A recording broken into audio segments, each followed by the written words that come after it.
I think the primary goal of having a discussion on quality of life here today is to talk about the Peoria area and what you tell people and how do we promote the Peoria area.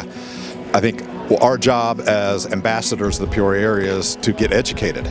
and to learn about what all is going on in our area and not just settle for what's in the press, and to talk about the positives, because we are ambassadors to all those who are considering working here, moving their place of business here, and those that aren't going to be educated in this. We need to be the positive. One of the goals as a facilitator for the quality of life and quality of place session was to actually get an understanding from my group just what their experiences are and what kind of they feel is one of the great parts of being in Peoria.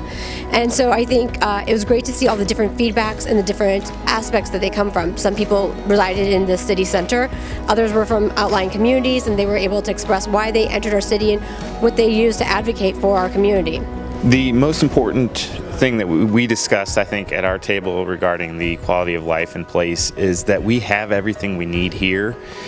And if you seek it out, it's already here, and what we want to do is expose people to those different kind of fragmented communities of arts or history or industry, and that's really what's going to sell Peoria and help it be a vibrant place to live, for many years to come.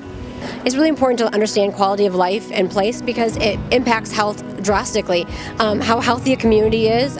really depends on how they feel about safety, their education, workforce, economy, where they have even recreations,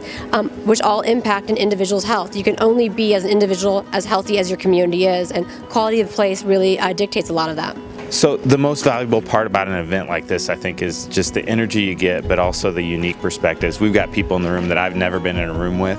and to hear their opinions and ideas is really valuable to me. And I think really the next step is to make sure that it doesn't stop at the door, that there's an action step that each and every one, there's hundreds of people in here, that each and every one of us has something, okay, what am I going to do tomorrow or next week that's going to kind of build on this momentum? I think a really interesting theme about the quality of place and quality of life is understanding that we have to look at it from an equity standpoint. Not everyone in our community experiences our community the same way, and so when we're looking at ways to improve our community and improve these measures, it's really understanding how someone that might live in the rural part of our communities as well as in our urban centers might experience it differently. And so making sure that when we do these approaches, we're looking at evidence-based approaches as a community and making sure that we're equitable as well.